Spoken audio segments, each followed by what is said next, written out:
appreciate everyone and their contributions and their participations in some of the fun kind of fundraisers that we ourselves have even hosting. I think right now, even our popcorn is going on. But tonight, we've got several that we want to introduce to you.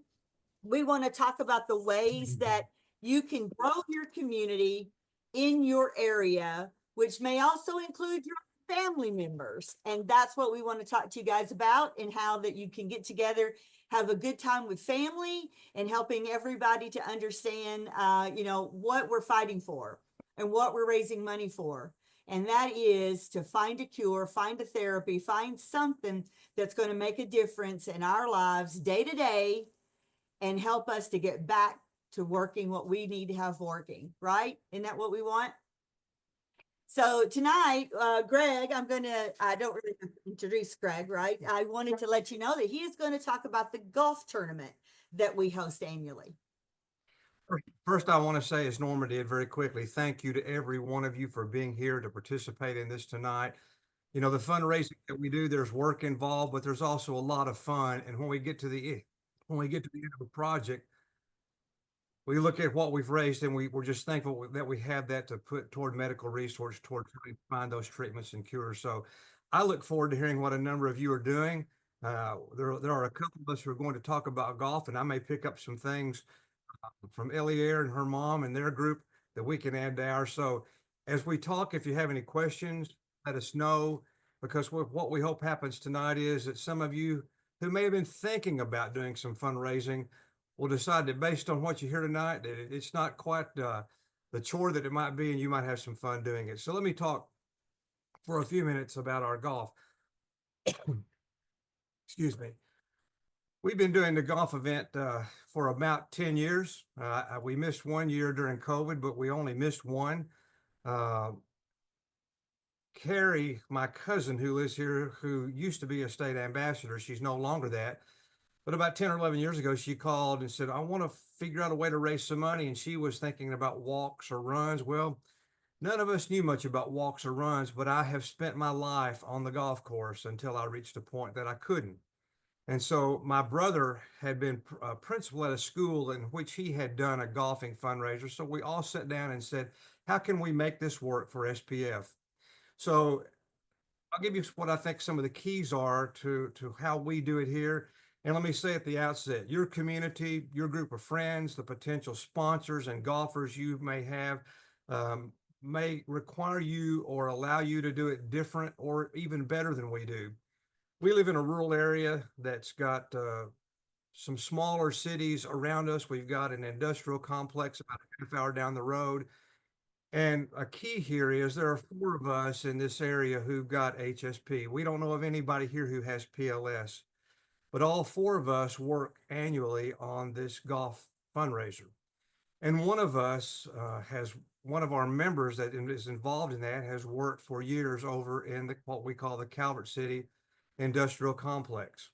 And when we began planning the event, and a number of those corporations over there found out that we were going to do that, and Tim was involved and has this disease, they couldn't wait to get on board as a sponsor. My background, I sometimes shy away from telling you, but I'm an attorney and a long-term elected official, and I've worked with banking people all along the years. So I went to those people that I know and have worked with and said, they knew that I had retired to deal with this disease. So we just began talking to those groups about would they be willing to sponsor us and help us get this off the ground. And many of them were. We then began to market it to golfers. We tried to market it through other golf courses around. That didn't work so well. Dealing directly with golfers that we know and have played golf with and played in tournaments with in the past was really where we got most of our golfers, as well as through our sponsors. I think it's a real key, it was for us, to have a golf course that either real well, are a member at, or have played a lot, or has staff who is sympathetic to who we are. And that is a rare disease group with 3 or 4 of our people there every year who have wheelchair mobility issues. And we need their considerations and assistance in those things. Well, when we start every year trying to market this, at this point, we contact all the companies and past sponsors and golfers that we know, and we start doing that midsummer. We have our event every year, the Saturday after Labor Day. We've had it on the same day every year. And again, that's the Saturday after Labor Day. And we do that so that people who plan it this year, many of them put it on their calendar for next year as soon as they leave. And we like that they know to do that. How do we raise money with it? The first year that we did it, we really didn't have any idea how much money we'd raise. My brother had done this, as I said, as a school-based fundraiser, and he had raised five, six, $7,000 and felt good about that. The first year we did it, I think we raised 8 to 10.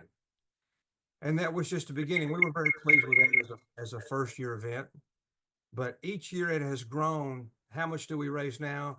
This past year, we raised about $25,000 with this event. And we began in the summer getting that information out. And we have 4 levels of sponsorships. If you will be what we call a tee sponsor, we'll put your name on basically an 8x10 sign and put it on one of the tees, and that only costs you $100. And then our next level up is $250. And what do you get for that? Well, you just get a bigger sign in a more conspicuous place on the golf course. And then our next level is a $500 sponsor. And what do you get for that? You get a bigger sign behind the 18th green. And then our highest level sponsor at this point is $1,000. And what do you get for that? You get the biggest sign either in the building where we're having the event or just outside it, so that everyone who walks in and out sees your name, your corporate logo. But you also, for that $1,000, have bought a team. You can send a team. We want you to send a team. So we'll have anywhere. We've had as few as 8 teams. We've had as many as 24 teams. I don't worry here about the number of teams because we make our money off the sponsors. Just to give you an idea about the margin, we charge a team of 4, $400 to play, $100 a person. And we're paying the golf course about $40, maybe $45 for that golfer and the golf cart that they use. So we're making $50 to $60 per golfer, but our biggest money comes from the sponsors who provide the sponsorship money. We'll go out the day before, Norma and I and some of our team, and we'll buy bananas and apples and drinks. And we get there at daybreak. We start at 7:30 in the morning as our tee off time. We'll get there as the sun comes up, and we'll have them, a light breakfast, donuts, fruit, and so on, to get started. We have a company for us. We have a really good relationship with Texas Roadhouse.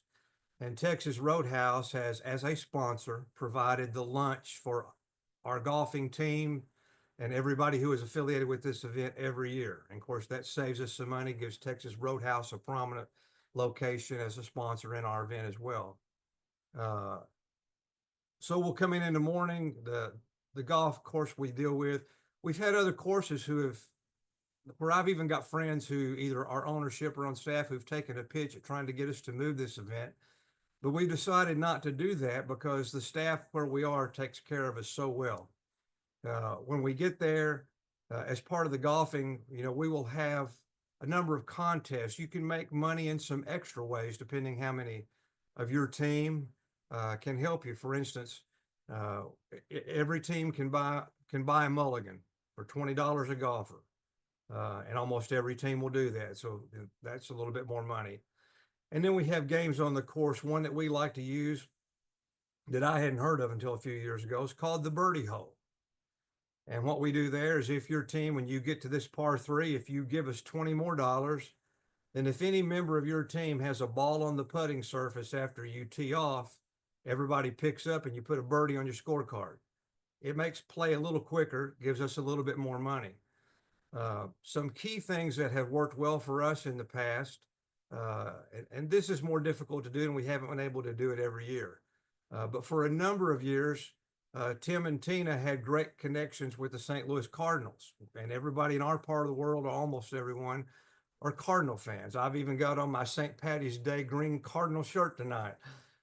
But the Cardinals, for a number of years, would provide a package for four tickets plus field access for a game, a great package that we would auction off as part of our final scoring events. One year, we're in extreme Western Kentucky, and almost everyone here are UK basketball fans. And so for 2 or 3 years, we've had some major UK packages. One year, a game, and we got to go to a private practice when Calipari was there, and that package was bid as part of our event there. One year, we had 4 past UK Wildcats that everyone knew come down. And when we got here, we decided that we'd put them on the par threes. And if you want an extra team member for this hole and you want one of these Wildcats to play with you, that costs you an extra $20. So just All kinds of ways to make money. those kind of have fun and make money. We even had a car dealership one year that wanted to sponsor a hole-in-one. If they got a hole-in-one, they got a free car. And that's another event we've had the free car, the car for a hole-in-one, and we replaced that 2 or 3 years ago with, rather than a car, we'll have a par three that if your team puts up $20 a piece, or no, $20 for the team, and you make a hole-in-one, it's $1,000 in your pocket. So, yeah, and nobody's ever won a car or won $1,000, so all of that's just been a little bit more money in the Just pocket. more fun. And we'll have the long drive contest for the men and a long drive contest for the women, and the closest to the pin. And those are prizes, usually a club or a dozen balls. We have a golf shop close to us. And we didn't know this when we started, but about the second year we went in there, we learned the owner, his daughter has a rare disease. So as he got to know us and we got to know him, when we go there every year now, we buy some things from him that we can give away. But he also gives us, one year he gave us an entire set of irons to give away as a prize. So those things make a lot of difference and have been very, very helpful. So a lot of fun, a lot of people involved, and an easy way to make some money. Ellie Ayer's mom, I've seen you nodding your head a few times. Yes, hi. So chime in behind me and fill in some of my blanks and give me some ideas of things we might add to ours. So where we are located, we're in a small town in San Diego. We do not have the prices that you guys are throwing up over there, where it's very expensive to play here. And so right off the bat, obviously, I wish Ellie could be here. So I wanted to apologize for that. Obviously, she is sick today. So she knows all the details, but I'll just give you the brief synopsis. It's pretty expensive to play here. And so right off the bat, we charge a pretty high price. Last year, we made about $20 a player. And it was a small group. We had 9 tee times, 36 players. And it was a consecutive tee time type of fun scramble event. And like you said, we also did the whole sponsorship, and we got most of our money from our sponsors. We also did the longest drive contest, and we did the closest to the pin contest. But as far as the funds coming in, most of the funds came from our sponsors and from the raffle that we provided at the end. We did not do an auction, but the raffle event brought in a substantial amount of money, which was really fun. Yeah. And so this year we upped the price a bit so we could have a little bit more money going to the cause. What we do is we right off the bat charge $500 for whole sponsorship. Okay. So we have the whole sponsorships that we provide. We also do scorecard sponsorship. So we could have the company's logo on all the scorecards going out, and they're on the golf carts as well. And then we also do a scoreboard sponsorship for $1,000. So we have a running scoreboard that the tournament director is running with all the numbers, but the person who's sponsoring the scoreboard will have their logo, company logo on that. And so that's a big deal and everybody sees that one. Okay. This year we have about 72 players. We're going to have 18 tee times, so we're doubling what we had last year. It's still going to be a consecutive tee time type of event. If we want to do a shotgun start, which it sounds like you guys are doing, we have to have 122 players, and it's 170 per player to play. That's what the golf course fee is. So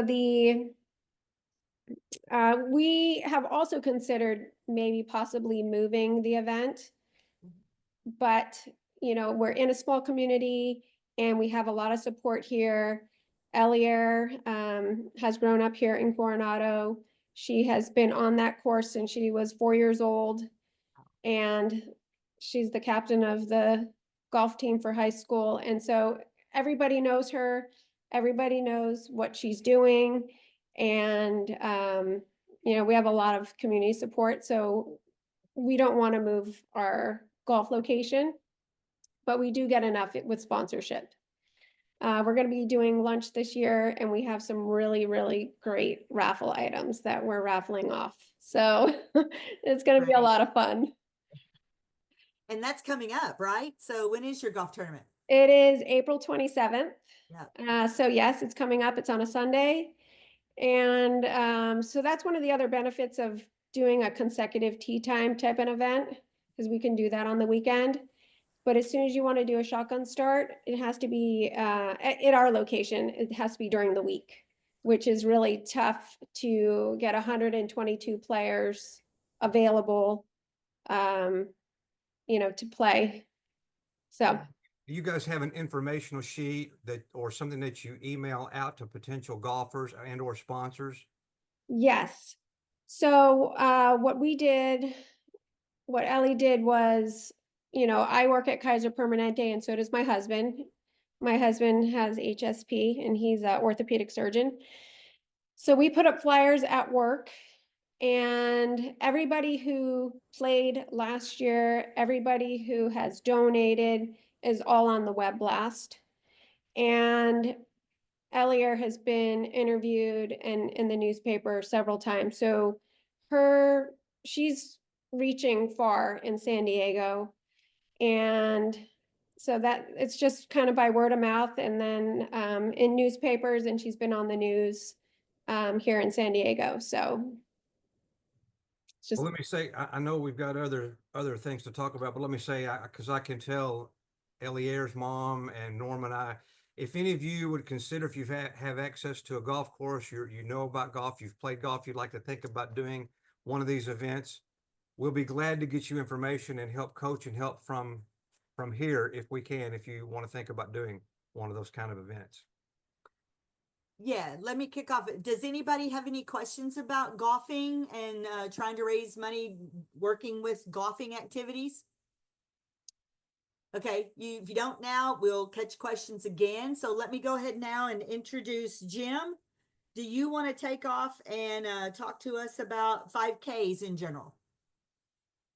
You're on mute. Sorry about that.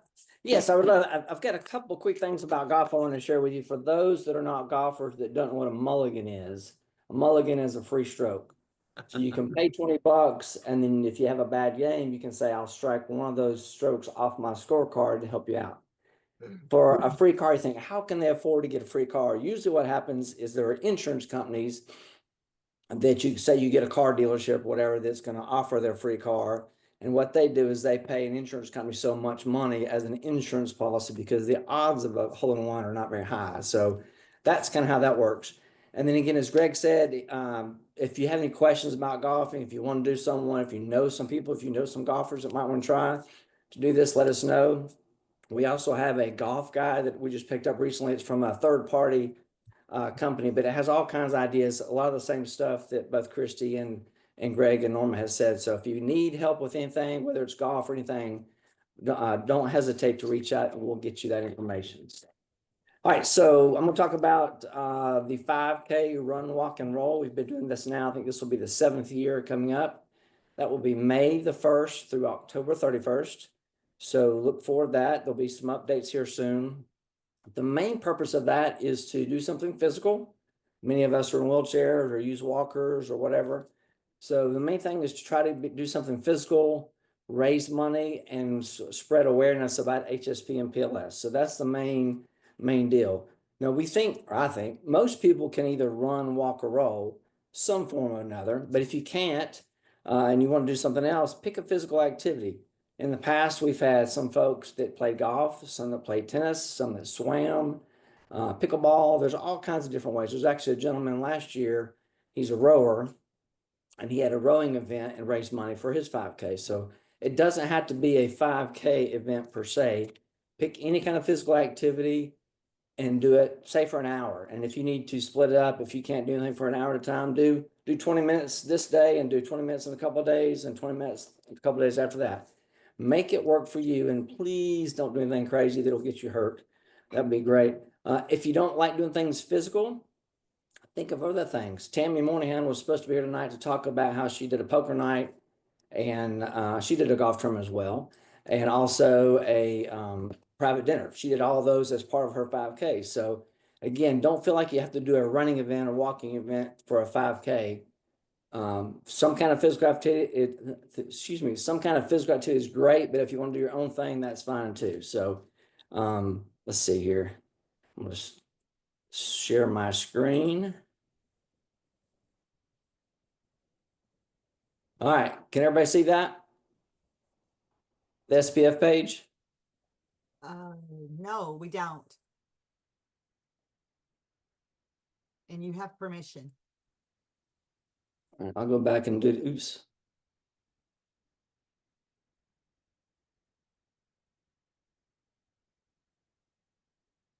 Here we go. All right, can you see that now? Yes, the website.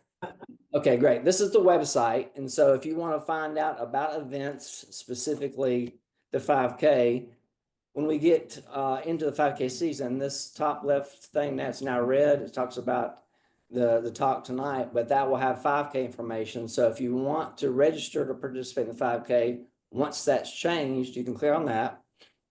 If not, go to get involved, go to events, scroll down to the 5K run, walk, and roll. Click on that. That's going to take you to the page. Now, this is last year's page. We haven't upgraded till the new one this year. But this page will show you all kinds of information, when it is, how it works, our goal, all that kind of stuff. And then you'll scroll down. If you want to participate, you say hit this button, Start Fundraising page. That's going to take you to the peer-to-peer page that we'll have set up. And again, this needs to be updated for this year as well. But with this page, it's going to show you that our overall goal is, and we actually have gone over this past year, had a tremendous year. It's going to give you more specifics about what's going on, what to do, what not to do, so forth. It's going to show you the overall, we had 1,050 supporters from last year, which is amazing. Raised a lot of money. Our goal was to raise $80,000. You can see here we raised over 100,000, so it was a big year. But anyway, so you scroll down, and then when you want to create your own personal page, you would hit Start Fundraising. And then it's going to ask you a few questions. It's going to want you to come up with a goal. It's going to want a photo and ask you for verbiage. So you go through and launch that. And then once that's done, your page, your picture will show up here. So these are the individual participants from last year. This is their name, the photo, and it shows you how much they raised. By clicking on that, you can actually click on their page personally. This is the New Jersey ambassadors. They competed as a team. And so I think they had 4 or 5 of those folks all got together. They had 91 supporters and raised almost $15,000. The cool thing about this too is, so say this is your page. You can Jim, go what to are it. we supposed to be seeing? I don't Yep, see it. We're not seeing that, Jim. Oh, You need to Wonder click why. over to the other. When you didn't, for us, we didn't see the Start Fundraiser page. It may have opened into a new browser.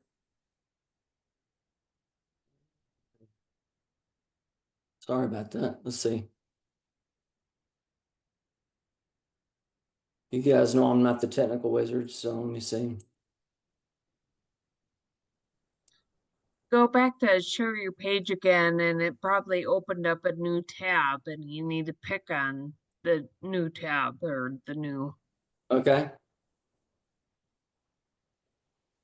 Go up here.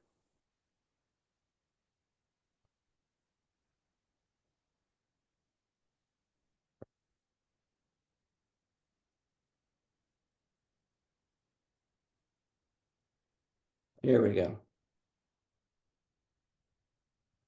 All right, can y'all see the new page? Yes, that's better. Sorry about that. But what I was getting at, this is the main page. You can scroll down, you can see these are all the past participants. Shows you their names, shows you their photos and how much they raised and so forth. But you can click on, again, this is the New Jersey ambassadors. Once you click on your page, you can see who all gave to your event, how much they gave, and if they left any special messages. And then that way you can send out thank you letters and so forth for that. So it's once you set up your page, takes maybe 5-10 minutes. Then what you'll do is share your link. So you go up to the link up top, and then you would click and post that to email, social media, whatever you want to do to generate interest and go forward. So it's a great way to raise money. And again, this is going to be from May the 1st through October 31st. So, and if you can participate as an individual. So if you want to do it yourself, you can. Or if you want to have a team, you can do that. Again, the New Jersey, the Texas, and the Florida ambassadors get in their own groups and they compete to see who does well. So that's an opportunity too. Now, one other thing you may have heard about is, hang on one second, is the potato fence let me see if I can, hang on one second. Anyway, it's a potato pants. There's large pants, baggy pants with suspenders, and you can get those. Hang on. Go back around. You can get those, and originally they were meant to put potatoes in the pants. So let me hang on. I'm sorry. There you go. So anyway, Lori Linton has this thing developing in their large pants that you can put potatoes in there, and then those who are able-bodied walkers can use those, and it makes them heavy, so it can kind of see how folks that have HSP or PLS walk. So what we're going to do as people register for the 5K, I'm going to send them information on how they can get the measurements and make these things. And that was kind of cool for those of you. I think there's several people on here that were at the AC, the annual conference last year. The Krogans made 3 or 4 sets of pants to share and let people take. And you remember with the Rare Disease Day is the zebra stripes, how rare that is. So the Krogans made pants with the zebra print on there, which was amazing. And then they also had a top hat, a big, long, tall hat with that same stuff. So this will be something that you can coordinate with your 5K, or if you'd rather not do a 5K and you want to do just the potato pants function, there's actually a separate peer-to-peer page for that. So keep that in mind. Now, HSP and PLS Awareness Week is August the 23rd through the 30th. The actual awareness day is the 27th. So we're hoping that you can help us spread awareness and raise money. You can do your 5K event anytime between May 1st and August 31st, October 31st, excuse me. But again, that's the focus week there. So with this 5K, everybody that registers on the peer-to-peer and raises at least $100 will get a complimentary t-shirt. I'm not sure if you can see it, but this blue shirt I'm wearing is actually the shirt from this past year. So our past participants will be getting together soon to pick our color for this year, move forward. So we have an event guide that I can email you. We also have signage. So if you want to use signage at your event for like start and finish and who the sponsors are, we have that. If you've never done one before, start it small. Just do your small family. If you've done it and you want to grow, get big, that's fine too. So I would like to invite Elsa, who is in Texas. She's one of our ambassadors, and she coordinates one of our larger 5Ks. And I would like for her to kind of chime in and let us know anything that she's done as far as picking a location, how she gets food sponsored, how she gets banks involved to give money and all that kind of stuff.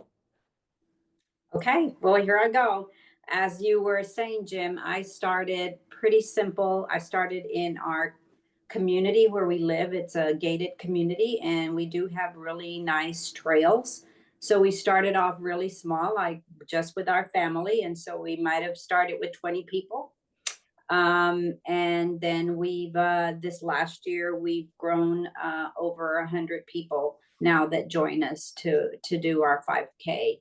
So one of the first things that we do is, of course, pick a place. And of course, with Texas being so hot, we have to look for the appropriate time. So we are those people that drag their feet and don't do it till October because it is extremely hot and we don't want people dehydrated and falling apart on us. So we, like I said before, we did it in our community. We got so big that our community will no longer allow us to do it. So this past year, I went ahead and contacted Parks and Rec here in San Antonio. And I was able to get a park that we could use. I think one of the key things for you is whenever you're looking for a location is to make sure that those trails are smooth enough for anybody that's going to roll, because you don't want to have any bumps or, pebbles or anything like that. So I went out looking at different parks and looked for the smooth trails so that everybody could participate, even our members that were in wheelchairs and in different devices. We make sure that those parks or those locations have handicap bathrooms. That's extremely important for our members. We also made sure that if we had over 100 people, then this year we had to hire a security. So we had a security guard actually go up and down the trails and make sure that, everybody was okay. There wasn't anybody that wasn't supposed to be there. So that was a difference for us as well this past year, I'm sorry. We also locate different sponsors to help us, and we start with different businesses and we ask them for donations, and like everybody else was talking about, we actually put up signs in the park to actually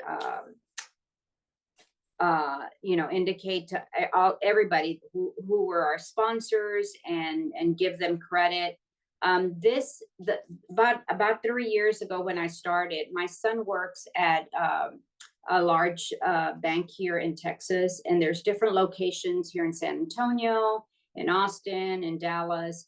And so we put our heads together, and the first thing we did was I contacted the wellness program person in the bank. And so you're going to have to dig a little bit, and you're going to have to find who is a person in your workplace that deals with wellness. And so for this bank, this is a really big thing. If they are fit and they have annual exams, physical exams, if they participate in any type of exercise, they are given some type of benefit with their insurances. So they discount a certain amount. So for them, wellness is really big. So this went hand in hand with what I was trying to do. So what we decided to do was he opened it up to all the branches in the state of Texas where they had banks. And not only did they have to or had the opportunity to be here physically, but we could also do a virtual 5K. And so it might have been somebody that was in Dallas and my 5K here was in San Antonio. Well, as long as they walked and they were going to go ahead and pay for their fee to enter the 5K. And so all of the 5K fees that they paid, then the bank turned around and made a big check for us of all the participants, not only of everybody here in San Antonio, but even those that had decided that they were going to do the virtual walk for us. I would say you need to start looking for sponsors 8 to 12 months in advance. A lot of them want a lot of paperwork that needs to take place, and you need to fill out, and it is time consuming, but it's very worthwhile. I also contacted local grocery stores and bakeries and had them help me out with donations for water, Gatorade. I provided a snack bag for everybody with Gatorade, water, anything that we could think of, snacks, crackers, peanut butter crackers, that type of thing for them to have after they had their walk. When I was doing it here in my subdivision, we have a clubhouse. So I actually had a breakfast that I would serve a light breakfast for them after the 5K. But as you well know, out in the park, it's really hard to do that. So we had to go to, and we switched over to little snack bags for everybody. Let me see what else. We make sure that all of the sponsors' names are in every station that we have on the 5K. Some of the things that you might need for the 5K, of course, are tents. It's so hot here in Texas that we have to have shade. And so I found different people that had different tents. And so we would put them up, one for registration, one for water, one for first aid. And so we have all of that put up. We have tables, we have chairs for the volunteers. We also get all of our bibs from Jim. He sends all of that to us ahead of time. I request them once I have a pretty good idea of how many people we're going to have. I print out certificates for all the participants, so they all get a certificate of participation. And in their little snack bags, we also include one of the booklets from our Spastic Paraplegia Foundation. And we put that in there as well. And we also have them sitting on our table for those extra people that are there at the park and they just want to know all about our organization. We pass them out to them. As people are walking, they stop us and we pass those out as well. So it's that making everybody aware of what we're working towards. I also make sure I have pictures from previous 5Ks and all of our tables so people can see that we're growing every single year. I make sure I have a microphone because before we begin our 5K, I give a little speech about our foundation, what we're all about, so that everybody is aware of our condition as well. And then one of the other things that I make sure I have, and it's a big deal for me because I want to make sure everybody's safe, we do have a first aid, and I do try to get a nurse, and I have her volunteer. Sometimes it's my daughter if she's off and is available, or I can get somebody that has some experience with nursing, just in case we need somebody. So we have a first aid station, and that's a really big one for me. The other thing we do is I assign one person to take pictures. It's really hard for me to do that because you're everywhere and you're being pulled everywhere. So I have one person that is assigned, and they take pictures of the whole event. They go down the trails and they take pictures of everybody.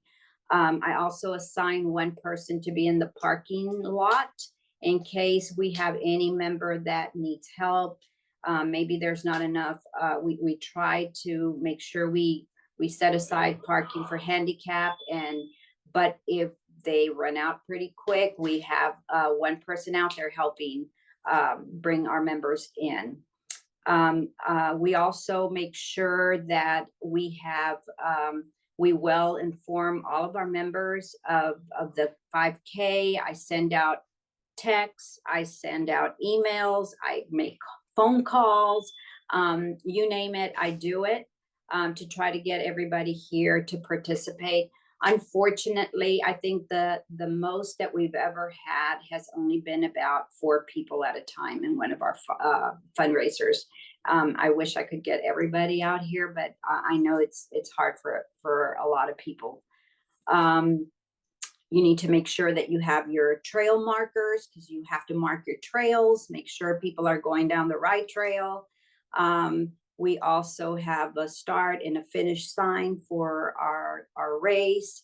And it's very important that you have your little committees of people that are going to help you put things up and then help you put things down, because otherwise everybody takes off and you're left there alone.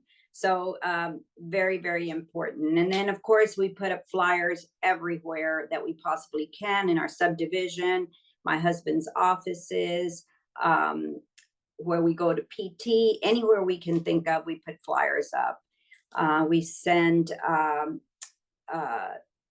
thank you notes to everybody that participated afterwards, to our sponsors, anybody that helped in our 5K event.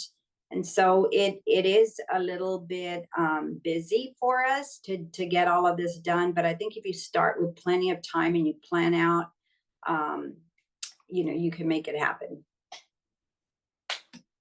And that's it. That's all I've got, Jim, unless you have other questions. Well, Elsa, that That's is it, a great. lot. That is great. Yeah, it's, Ask, have you convinced Jay Taylor to sing the national anthem before the walk starts or the run oh starts? no, that's not what he does.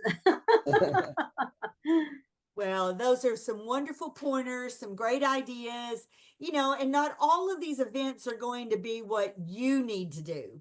But what we're trying to do is give you some ideas and some things that might work. And then you might even just need to kind of tweak it a little bit. I'd like to point out and let you guys also know. And if you got questions, let me know. You can always go down and do the reaction or just raise your hand and wave at me and I'll holler at you. But don't forget that what we will do as a foundation, we'll put that on our website, and then we can also share those things on our social media platforms as well. And you can feel free to, you know, include us as collaborators on your posts. And then we would be able to also see that information and share that out as well. And then let me suggest for those of you that have an event and are working on these events, if you already have like a logo or something that you have kind of incorporated in, you know, you might want to have that as a shirt. And you might want to send that logo to us. We'll upload it to the Redbubble store, and then you can get your folks to go in and buy items that may have that logo on there. Now, you might be able to find a local printer and those things to do those and use that as a sponsorship too. But if not, and you want to have those available and you don't have to worry about the returns, or you don't want to have to worry about sizes and all those things, because every product that you can think of, that logo can be put on it. And that can be uploaded to our Redbubble store. And then we get like a little residual of that sale. So, you know, whatever works for you guys, that's a service, that's an option that's available. And then also lastly, and I'm going to call on some other people, is that, you know, when these folks are donating to your activity, they're donating, and there is a tax deductible receipt that they can receive from us or through you, or, you know, however we need to do that. So you guys, you know, just be reminded of that, because some folks want that tax deduction, and we are the perfect agency as a 501c3 to receive that as a nonprofit under the IRS. So Also, Norma, this is for everybody, any kind of fundraiser. A lot of businesses, organizations have matching gift plans. So if you give, or your friends give, family give, have them all check with their employers if they are. And it's probably just a short, simple little page. You fill out who we are and what we did and stuff. And so you give $100, and they're gonna match $100, and your donation is doubled. So anything you do for us, financial raising, just feel free to check with your employer about their matching gift to make your gift twice as nice. that is great. Now I think our next speaker is going to talk about trivia, and they have got some really good ideas and things for folks that are interested in that aspect. So Tina and Tim Krogan, tell us about that tonight. Well, I'm gonna let Tim do most of the talking because my allergies are like rampant right now. So I might cough on you. So, Okay. Anyway, trivia nights are a lot of fun. Have anybody been to a trivia night? Okay, high school, for the band or the orchestra or the choir or one of your kids' events or something. They're a lot of fun. They're a lot of fun to get a lot of people in the room having a really kind of a great night. And you know, they obviously look simple to put on when you're perform when you're actually sitting at the table and answering the questions. But behind the scenes, it takes a little bit of work and a little bit of effort. So, you know, the first thing you do is you build a team. Mary Schultz, by the way, who's out there, helped Tina and her put together a series of yearly annual trivia events a few years ago. And this is what we're going to reference tonight. And by the way, she is a prolific, fantastic donation getter. What a great skill set that is, because that's very important to putting on one of these great events. You know, the key to a trivia night, you've all seen them, people get together, you got questions, you know, you think you know everything, and when they ask a question and you completely go blank, right? There's, you know, one team, you know, are professional players and everybody else are regular people who we think we know all the episodes of Friends, you know, and you think you know all the correct answers, but you really don't. But the first thing you need to do is you got to find a venue. Okay, you got to have a place that can hold a lot of people. Okay, depending on how many people you wish to have. Typically, a lot of places are like VFW posts. Okay, city rec centers are available that you can rent. Sometimes churches, you know, have spaces, general rooms that you can use. Some are you have to pay a fee to use. Some of them can be donated free to you to be able to use. You got to check with them to find out what they're. Come with the cat. Tina points out, which is one of my favorite. Some of them are available. They come with kegs of beer, so I'm really happy about that. Like the VFW guys, they're really strong on that and stuff. So you can pay for that component too, and that's a highlight for your guests that are going to be there. So, and then also you can bring in, sometimes you can bring in, we've brought soda in that was donated from one of our local stores. You can also get those big old bags of popcorn, you know, that you can serve people throughout the event and stuff. So you can bring food, and a lot of people bring their own stuff too, depending on what the rules and regulations are. Sometimes the guests can bring their own stuff too. So the key is, the next part is once you've got a venue and it's large enough to hold the amount of people you want to have, you have to decide on the fees, right? How much do you want to charge per person, or You typically, usually have 20 tables. or per table? Okay, you try to get at least 20 tables, right? That's if you have 8 people to a table, that's 160 people. Okay, and if you're charging $20 a head or 150 a table, that kind of works out pretty nice. Okay. The next thing to do is, you know, obviously create a flyer, right? Get your buzz, get your information, put all your stuff on it. Also, you want to create, we were talking earlier about a donation letter, something that you can pass out to people in your community when you're asking for donations from local restaurants, for gift cards, to stores for things that they want to donate, things like that. And that can also be used as the tax donation letter too. So you go around and you knock on doors, you go to beauty salons, you go to, Everywhere. we had a place, this is the greatest place ever.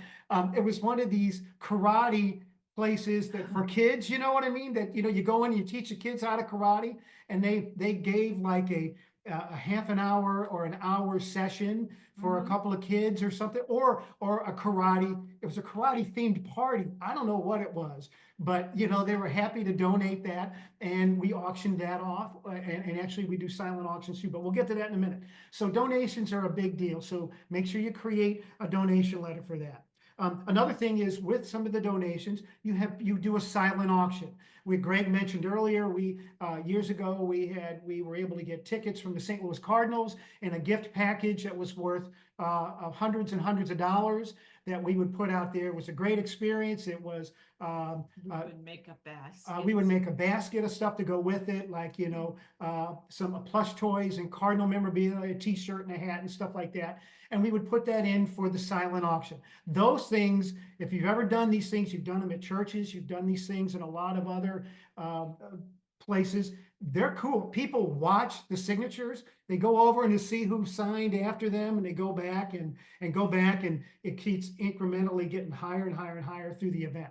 Silent auctions are really, really nice. And you know, you just get a whole bunch of different items. Some are gift cards, some are big ticket items, some are medium ticket items. And you let the people come out throughout the event and sign on the things that they want to get to. doing the trivia, the actual running of the event, having the trivia. We were fortunate that we were able to, because of going to a lot of events in the St. Louis area where we're from, we had a trivia guy. This guy does this professionally. That He was his name. He was a teacher actually, and on the weekends he would do trivia. Okay, that was his thing. And so he was being booked months and months and months and months and out. And so we talked to him. He said it was X amount of dollars for a Saturday night where he would come. He would do all the questions and everything. He would produce all that. And He would bring project it. all the papers, to fill out, all the different rounds. There'd be 10 different rounds of 10 questions, and you'd have all those. We would put together manila envelopes for each table with all the information and stuff that we needed to do. And one of the things that we did, which is really important, is we made one of the 10 rounds of questions about SPF and HSP and PLS. And so what we did is we put our brochures on the tables, and so that everybody would read the brochures, because the answers were in the brochure. See, smart. Okay, so that way, because that was what we were promoting. And then between obviously all the different rounds, the same thing. We had raffle tickets.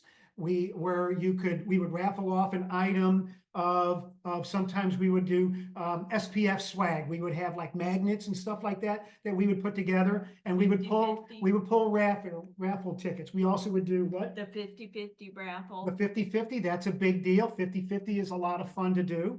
And then mulligans. again, using the term mulligan again, okay, that you could pay for to correct an incorrect answer. Okay, so in one of your 10 questions that you drew a blank, season 5 of Friends, what did something happen there, and you go blank on it, you couldn't remember it, you could use your mulligan and get a correct answer on that. And Okay. it was a sticker. And it was like a sticker. Now we would only sell like 3, instead of somebody buying 100 of them. Okay, and they would technically win all the questions. So you limit those kind of things, but you do raffle tickets and stuff like that between rounds, and then you'd have a big ticket raffle at the end. You would pull for something really, really big. Okay, and then we would have we'd had door prizes, right? And the best decorated. Oh, and then of course, table. this is a big deal. Trivia people, they're nuts. Okay, they're insane. They're into it. We have a best decorated table award. People go all out. I mean, these guys do this every weekend, and so we have things like that. And then you can also guess your points.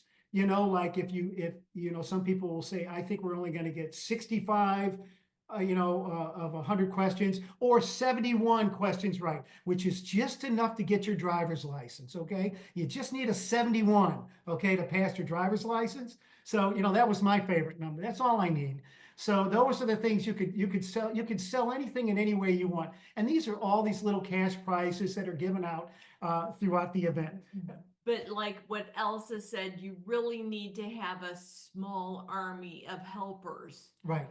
You need people to go around the room and go to the tables and meet and greet everybody. That's what we did when we put on the event. Once it's running, Mary and Tina would go around and work the tables and meet the friends and meet the people, and we would talk about them. We would actually have them speak during the event to talk about their HSP and how they're affected and stuff like that, so that people got the connectivity to the event, to why we were raising money for this such a great cause.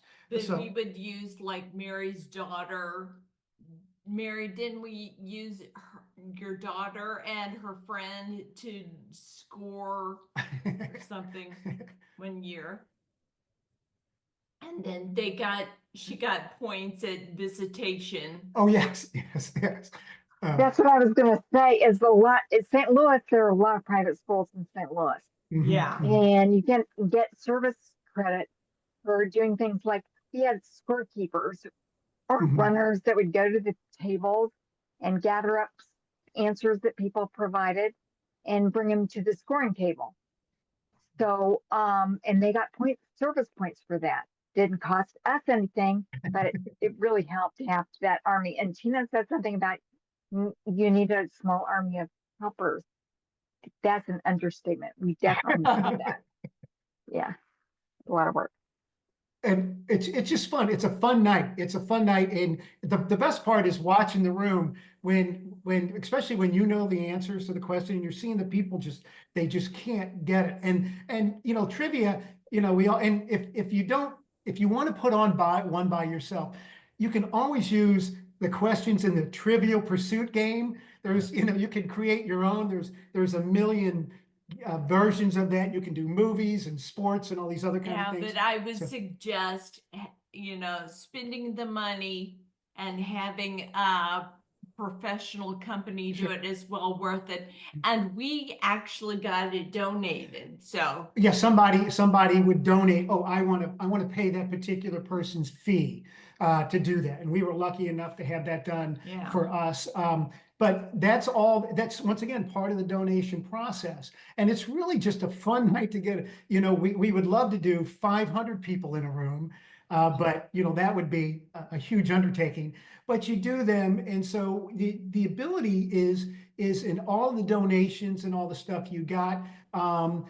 And to get a really nice together. And the best part about it, the winning prize is typically you get your entry fee back. Okay. We're not able to provide a car or anything like that right now. But typically what is really great is the team that wins, you know, they all want to be known that they won. They always re-gift that back, you know, to re-gift that back to everybody. And that's a lot of fun. And we also, throughout the night, we have a roaming trophy of balloons that goes around from table to table to recognize who's leading, right? You know, Right. after each round, table 1, table 2, table 3, and stuff like that. So it's a lot of fun. It's a great time. You know, it just depends on where you want to put it at.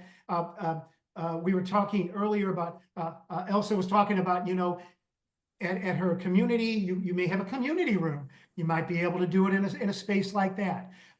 We've done them in subdivisions, you know, where, you know, In I the live in a clubhouse. subdivision, we have a clubhouse, you know, you can sign in and do that, and they're relatively inexpensive, a couple $100. There are expenses to put on almost any of these events, okay? There is a front end. But you people do- want to But donate. people do, when you go to your community and you ask them and you tell them You just what you have do. to ask. You do, and you know, Tina would go in and ask and whatever, Mm-hmm. and like restaurants are great. They love giving out, you know, $10, $20 gift cards and things like that. Chick-fil-A, one time we did a thing, they gave us like But see, 100 of them. Scott, It was like, golly, it was like they were all over the place. You know, it's companies like to do that, and it's all for a great cause and a great event. And like I said, you got to get a little staff, typically family members or friends that help and know and can put things together. You need people on a trivia night who can do math. Okay, now it's simple math, but yet you still need people who can add correctly and the also. trivia guy would do that. Well, we would sit at tables, we would count them up. He only did the questions, we would collect the papers, hand them to somebody's high school. This is the best part. We'd hand them to the high school girls and they would, and then this is the great, they have the power to judge whether or not you had the right answer or not. Or were you vaguely kind of close? You know what I mean? I had most of the letters right in spelling that word. Okay, I'll give you the point for that. So, you know, by then it's all hands off and Well, we would send it back sometimes What's that? because we couldn't read they their couldn't read their answer. handwriting. It's like, why would you, the one person at the table with the worst handwriting would be filling out the form. It's amazing. It's amazing, but they're a fun event to get people together. And it's indoors, climate controlled.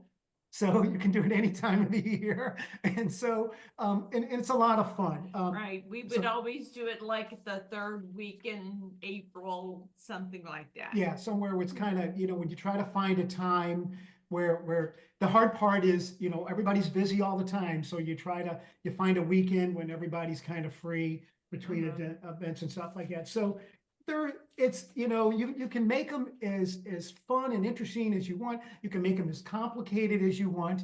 The best part about it, if like I said, we were using a guy who does these every weekend, that if there's any questions about the answers, about, you know, what he was really asking and stuff, he's the one who mediates that. and not us. Sometimes, like I said, we've seen people that are really take this personally and they Well, the really best- want to the win. Best So- decorated table. Or the best That's decorated called- tables. That's I called don't pick that. competitive, Say right? it That's called competitive. People are just Yes. competitive and they Uh-huh. want to win. I'm telling you. And now Well, with thank- now with cell phones and stuff, you got to be watching, going, hey, you know, you got Well- to do the honor system. You know, we can't go and you know, it's like in high school. You know, we can't send you to the principal. We can't, you know, deduct a point. But anyway, the people are really good. It's a fun time to get together and get a lot of friends that want to support you, Tina have and any Mary questions? and stuff. Do you And have any questions? yeah, and so anyway, so if you have any questions about anything, Tina's and Mary know how to do these things and have information, and you can reach out to us and we'll tell you all about it. But it's a fun event, and you can raise anywhere from the event from $5,000 to $10,000 per event, depending on, once again, all the different activities Yeah, that you could probably incorporate. do more. The best part about these, there's downtimes. You have the question period, question and answer, then there's a break.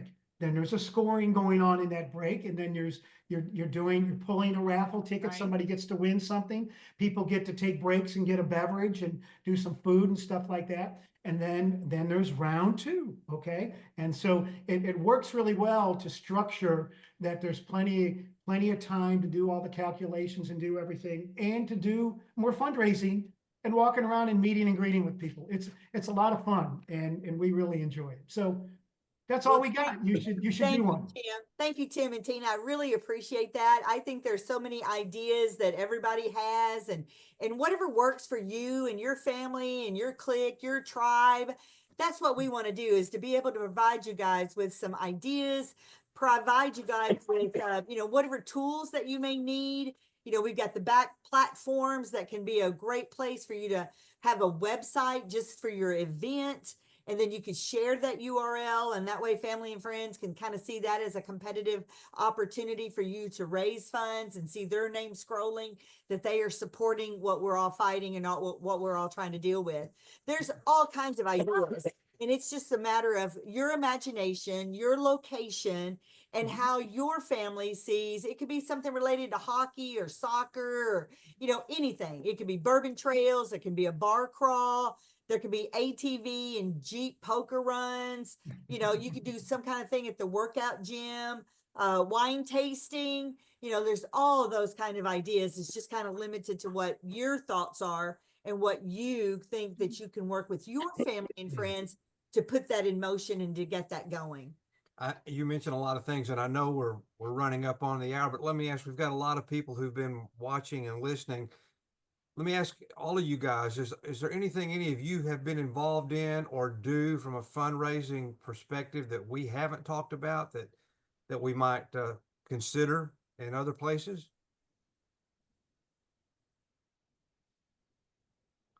Okay, well, I think Jim does have some other ideas that Tammy has, and you've got her report. She was going to join us Yes, tonight, but couldn't. yes. Go ahead, Jim. Tammy was supposed to be this tonight, but she had a family issue tonight, so she couldn't make it. But real quick, I know we've been on this for about an hour, long time, but feel free to leave if you need to. If you have any kind of questions or comments about any events, let me know. The fundraising committee meets every fourth Thursday evening at 6:30 p.m. Central. If you'd like to join us to check things out, provide information, provide feedback, new ideas, feel free to do that or send me an email. Now, background on Tammy. Tammy has her mother-in-law has HSP and is in a wheelchair. Her husband and his brothers all are tested positive but have no symptoms. Amazing.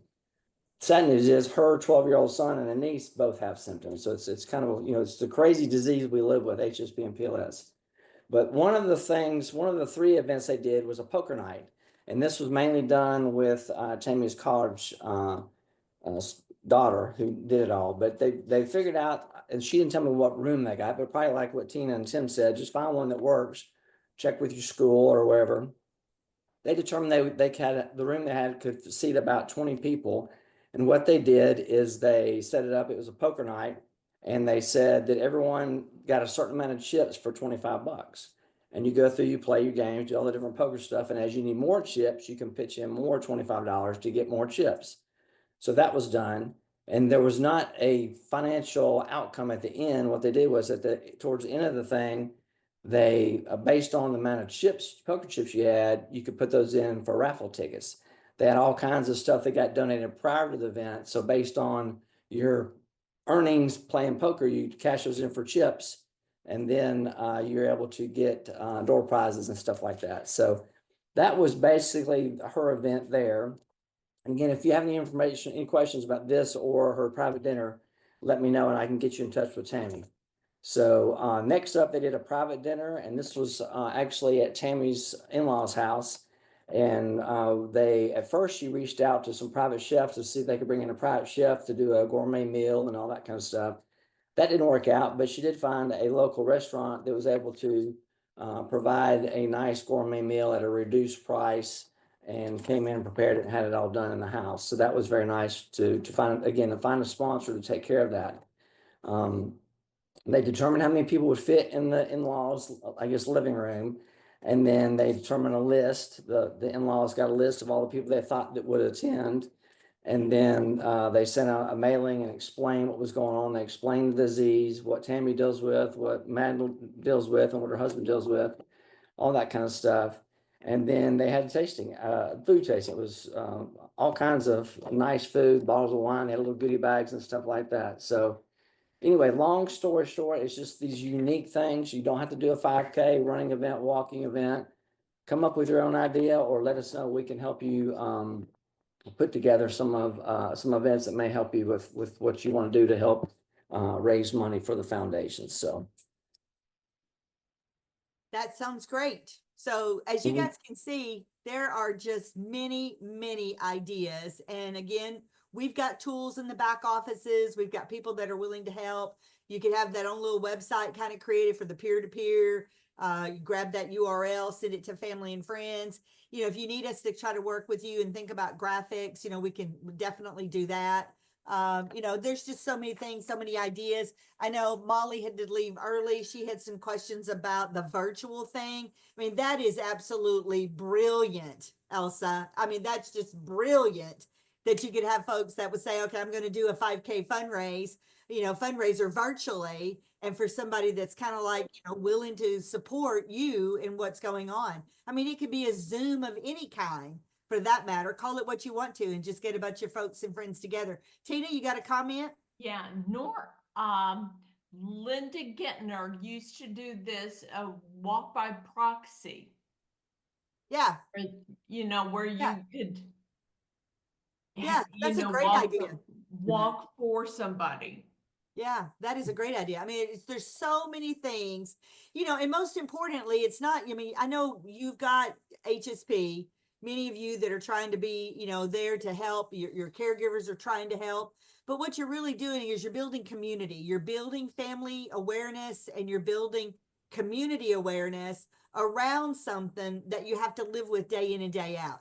So you're just being there in the audience, talking to all the people that are coming and playing and participating. They're there because they love you.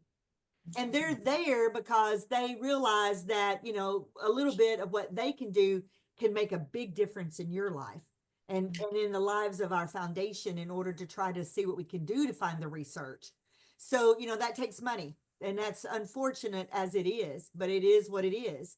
So, you know, if you guys have got thoughts or ideas that you would like to have implemented, Jim is very much available to answer those questions. If he's not, we've got the team that's here together to do what we can do to help make your event successful. And we want to know about it because we want to applaud you and appreciate you.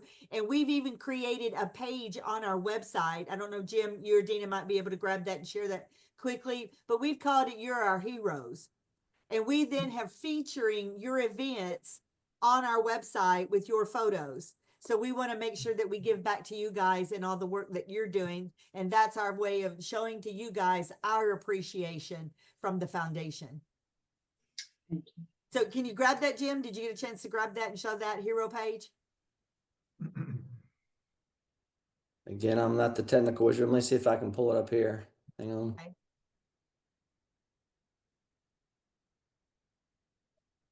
And we won't keep you guys much longer. I just wanted to share that with you and let you know that these are some options and some things that can make a difference in your fundraising event.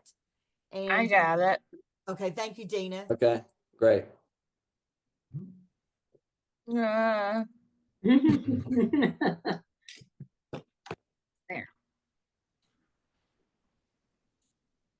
so do you see it? Yes, we do. Thank you. Yes. You don't mind, just scroll down. You see Yeah. all the pictures of everybody? We're calling you our heroes right there, straight on the top. And then what we do is kind of do like a little who raised the most money, who had the events. We try to give the photos and show, you know, the activities of what you guys have done and what's going on. I mean, that is just a wonderful gift for us to give back to you guys and show how much fun is going on. Show the community that you're building around our disease. You know, we need for all of these folks to understand that see you on the street, that see you in the events, and help you to be able to let them know that this is what we're fighting. And what is this? You know, they need to understand that it is there are many people with motor neuron diseases, neurodegenerative diseases, and those are hard words, but we've got to say those words so that we're understanding them and everybody else is understanding what is happening to ourselves, because there are more and more people being diagnosed every day. So we need to bring the awareness out, and we need to let folks understand that we're trying to champion cures. You know, that what we are is the greatest country in the world, and America should be ahead of the curve in helping to bring the cures, the therapies to our chronic illnesses. And that's what we're trying to do in helping those folks to understand that. And you guys are wonderful with all these events and all these activities. When you share those photos with us, it just touches our heart tremendously. And I want you to know that. The bad news, good news is there's about 30 new people that join us each month. So that's horrible that we're getting so many new people. But the good news is we've got more of us to help multiply our efforts. So again, feel free to reach out anytime you've got any kind of questions, any kind of feedback, you want to help, you don't want to help, whatever. Speak up and let us know what your thoughts are so we can work together and get one step closer to finding cures and treatments and lots of happy folks. That is great. Well, that's our program for tonight. We thank you guys so very much for joining us, and we look forward to talking to you guys again on the next SPF Talks. If you guys remember, just go back to the website where you register for all these. Keep up with those dates. Just put that in your saved Google folder so that you always know when you put in SP dash, it's automatically going to hit the foundations page. And check that events page often, and check the SPF Talks page, because we're trying to get to you guys all the information that we can. And we've got a bunch of great speakers that are coming up. And go ahead. Christy, please tell Eliere we missed her. We hope she gets well. Well, And I thank you will. for all that you guys are doing. We can't wait to hear how well this golf event goes this time. Yes, good luck. Good luck, Excited. good luck with it. Yes, thank you so much. We're very excited. Okay, you guys, thank y'all very much. Y'all Thanks have for a the great night. information. So good seeing everybody. Be safe and take care, and reach out to us if you need us. Thank you. Thank you. Bye, everybody. Have a great night. Thank you, guys. Hey, Be safe. you too.